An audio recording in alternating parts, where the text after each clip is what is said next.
Assalamualaikum warahmatullahi wabarakatuh. Sahabat berbagi, kita jumpa lagi di dalam channel Cara Agun.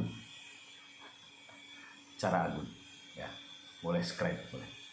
Ya, saya hari ini akan menyampaikan cara menjadi seorang profesi advokat. Ya, cara menjadi seorang profesi advokat. Ya, di dalam profesi advokat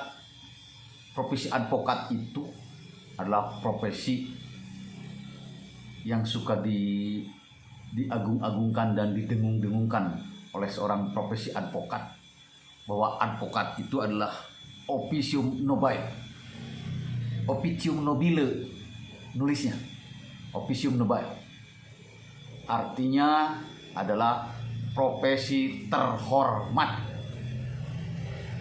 Profesi terhormat. Ya, pakai ter. Bukan profesi yang dihormati, profesi terhormat. Ya, mengapa profesi terhormat? Karena di dalam profesi advokat ada istilah advokat, ada istilah konsultan hukum, ada istilah bantuan hukum. Nah, di istilah bantuan hukum inilah advokat dibayar cuma-cuma, kasarnya gratis. Kasarnya gratis, namanya juga bantuan hukum. Ya, yang sekarang banyak direkrut di LBH, dan di situ juga ketika lembaganya sudah jelas LBH-nya, maka di situ juga beracara itu juga bisa dikasih anggaran negara sih sebenarnya. Cuma prosesnya butuh syarat-syarat tertentu, ya, untuk arah itu. Intinya bantuan hukum tuh gratis, cuma-cuma. Jadi misalkan datang ke rumah saya ada orang mau konsultasi hukum atau minta bantuan hukum tentang sesuatu, ya kasih tahu, nggak usah dibayar. Saya seorang advokat juga, ya. Saya dari HAFI, ya, baru dilantik sih sebenarnya, nggak lama, kurang lebih 1 tahun lah. Pasca saya pensiun jadi ketua DPRD Cimahi, ya, 2019 kemarin, ya, 15 tahun saya di DPRD. Di saat kuliah di saat menjadi dewan saya sempat kuliah S1 dan sampai S2, dan hari ini saya S3, ya. Saya ngambil S3 Hukum Tata Negara, ya. Sahabat-sahabat, cara menjadi advokat, mudah-mudahan ini bermanfaat untuk anak-anak muda yang masih pemula, yang saat ini masih di SMP atau SMA, ya, atau di perguruan tinggi hukum. Syarat pertama adalah sarjana hukum atau S1, ya. Saya tidak melebar dulu ke misalkan lulus dari perguruan tinggi kepolisian misalkan, tidak ke situ dulu lah. Kita cara berpikirnya sederhana dulu, ringan dulu, biar ini bisa tidak terlalu, koridor berpikirnya tidak terlalu jauh, ya, nanti dalam materi lain lah. Jadi profesi advokat ini syarat utamanya adalah sarjana hukum S1, bukan S2, cukup S1, ya, sarjana hukum S1.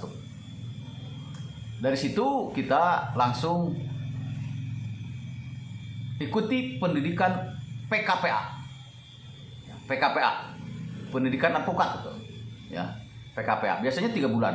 Saya pernah dulu 3 bulan itu. Di situ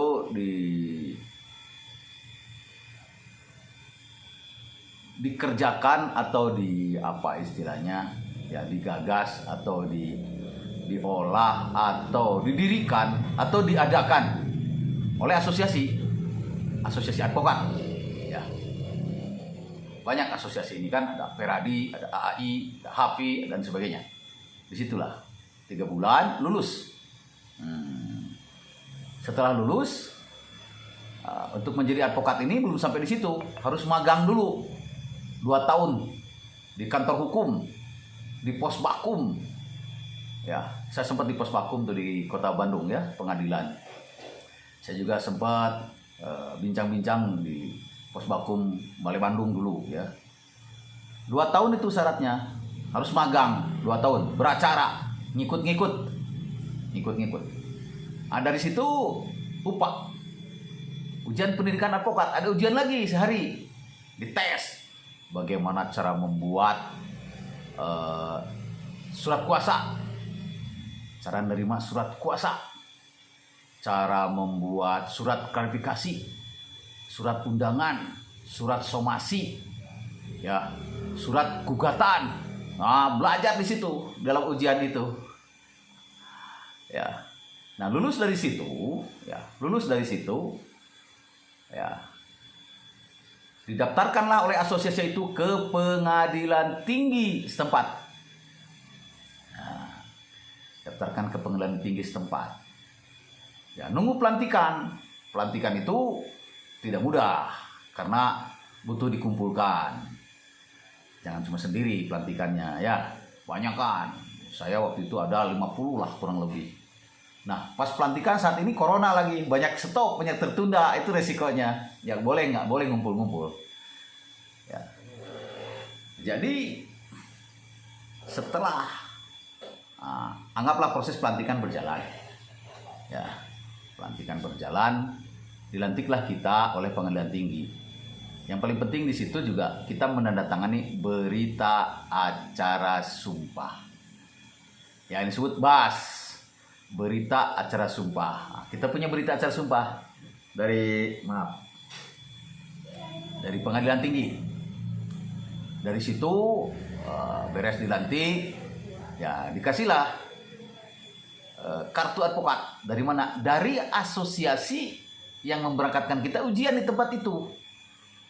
Ya, misalkan dari Pradi, dari HAPI, nah, dikasihlah kartu advokat di situ oleh asosiasi.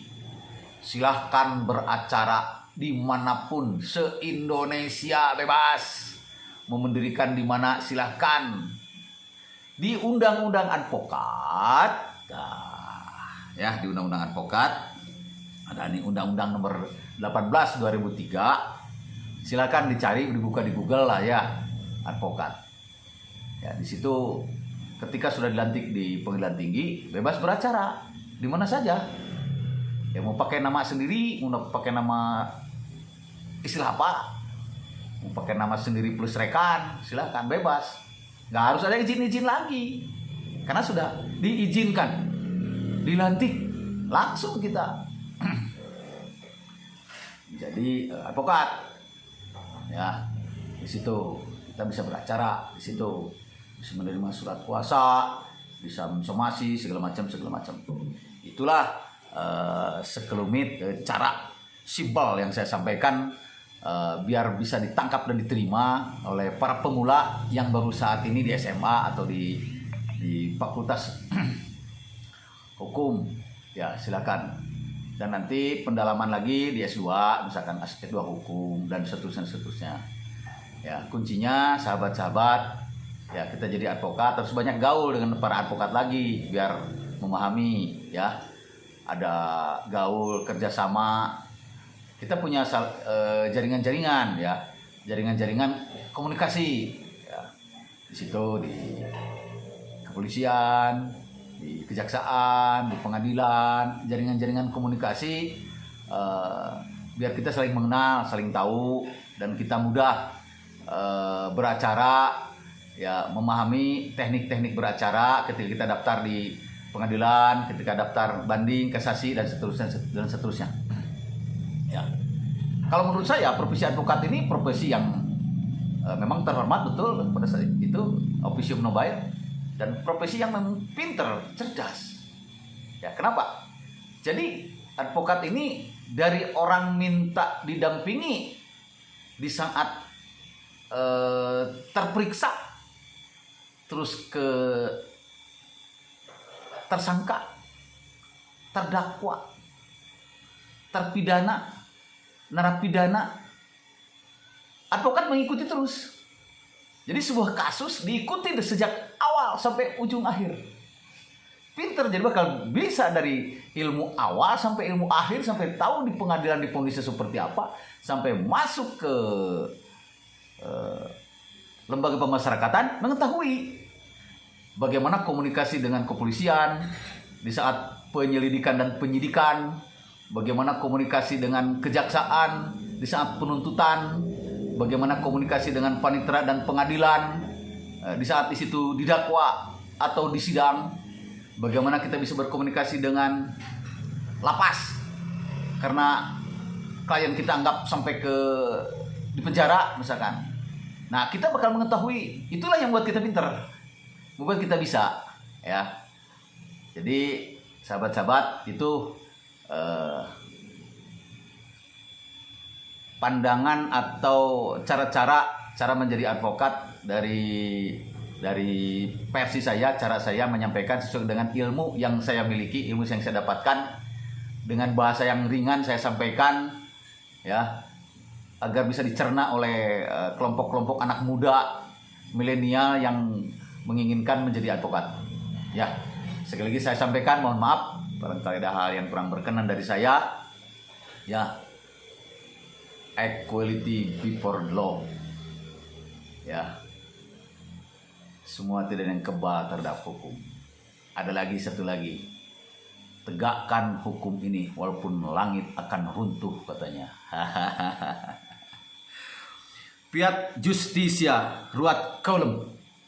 Tuh, fiat justitia ruat coelum. Nah, tegakkan keadilan walaupun langit akan runtuh. Dalam kondisi apapun, tegakkan hukum ini. Hukum di Indonesia menjadi panglima. Ya. Jadi itu sahabat-sahabat, satu kronologis ketika seseorang akan menjadi advokat. Dan saya sudah menjadi advokat. Jadi ceritanya itu cerita yang saya alami. Ya, jadi cerita bagaimana cara menjadi advokat mesti dari seorang advokat. Masalah cerita nanti beracara itu ada yang banyak lebih pintar daripada saya. Bagaimana beracara? Saya kan pemula juga. Tapi untuk sekedar cara menjadi advokat bisalah saya ngerti. Yang penting sampaikan walau satu ayat. Nah, itu kata Nabi Muhammad gitu ya. Sampaikan walau satu ayat. Ilmu ini bermanfaat. Ya, benarnya dari Quran dan hadis, salahnya dari Ahmad Gunawan. Ahmad Gunawan manusia biasa, tak ada gading yang tak retak, tak ada mawar yang tak berduri. Wassalamualaikum warahmatullahi wabarakatuh.